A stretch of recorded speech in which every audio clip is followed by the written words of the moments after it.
All right, 9.4 notes. We're going to find the median, IQR, and range. So we're going to find the median and quartiles of a given set of data.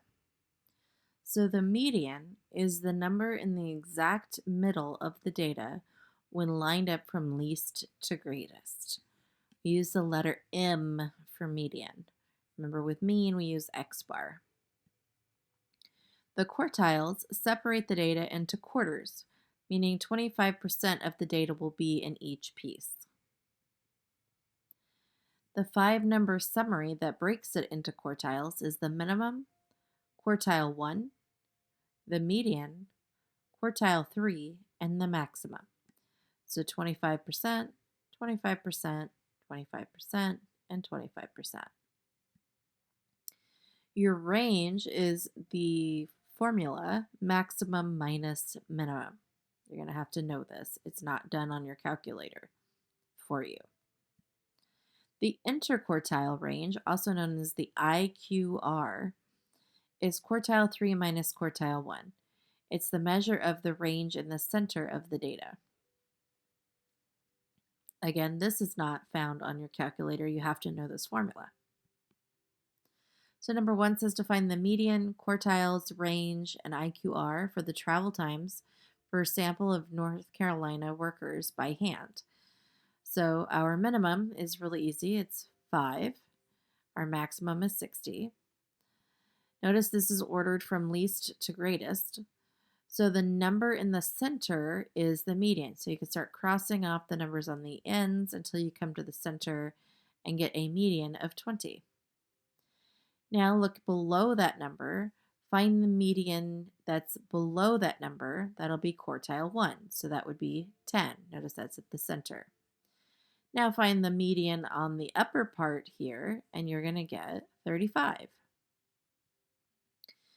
Now your IQR is the formula, quartile 3 minus quartile 1, so that'd be 35 minus 10, which is 25.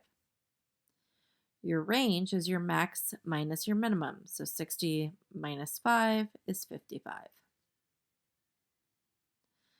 So this isn't bad when it's from least to greatest, but sometimes it's a lot longer and it's a little bit harder to find. So number 2 says to consider the number of pets you have. This was the answers based on a survey for a senior class.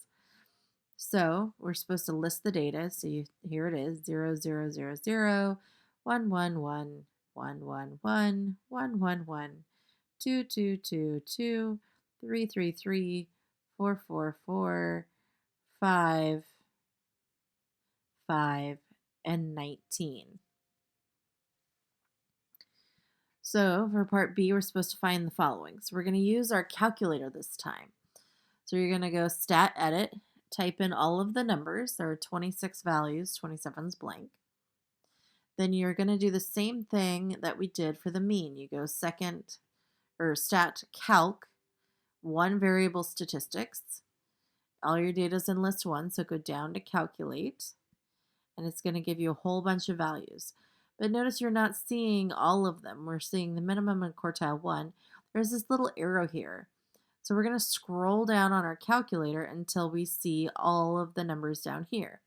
Notice the last 5 numbers is the 5-number summary. So it's telling us that the minimum is 0, quartile 1 is 1, the median is 1.5, the quartile 3 is 3, with a max of 19. You might be wondering how this is 1.5. Well, if you recall, you cancel till you find the number in the middle, but if it's between 2 numbers, you have to average those 2 numbers. So it can be a decimal sometimes. So then we do our IQR. Notice that's not on our calculator, so this is something you're going to have to know how to do. The IQR is Q3 minus Q1, so 3 minus 1 is 2. Our range is our max minus our min, so 19 minus 0 is 19. Part C says to find the mean and the standard deviation. So we were at the bottom. You have to scroll back to the top to find the mean. So our X bar is 2.58 if you round to 2 decimals. And our standard deviation, S of X, is 3.68. So how do the mean and the median compare? Notice the mean is much larger than the median, right? So the mean is larger because it's affected by the large number 19. When you think about how you calculate the mean, you add up each number. So you're including the 19 in this value. With the median, though, you cancel the top and the bottom numbers to find the number in the middle. So this cancels any unusual values. So the median is more resistant to those unusual values. The mean is affected by it. All right, number 3, some students were asked to estimate the length of a piece of string. The stem plot shows the estimates that they gave. So notice they have a key over here. The 3 with the 8 does not represent 38. It represents 3.8 centimeters. So we're going to type this data into our calculator. So you go stat, edit. This is 3, 3.4, 3.8, 4, 4.1, 4.1, 4.1, 4.4, 4.6, 4.7, 4.8, 4.8, 5, 5, 5.2, 5.4, 5.4, 5.6, 5.6, 6.4, and 6.6. Ugh. So now we can calculate. So go stat, calc, number 1, and then you get this. So scroll to the bottom so we can answer the questions. So it says, what is the median estimate for the length of string? Well, our median is 4.8. It says 25% of people guess the string is below which length? Well, 25% is quartile 1, so that's 4.1 centimeters. 75% of people guess the string is below which length? 75% would be the third quartile, so 5.4 centimeters.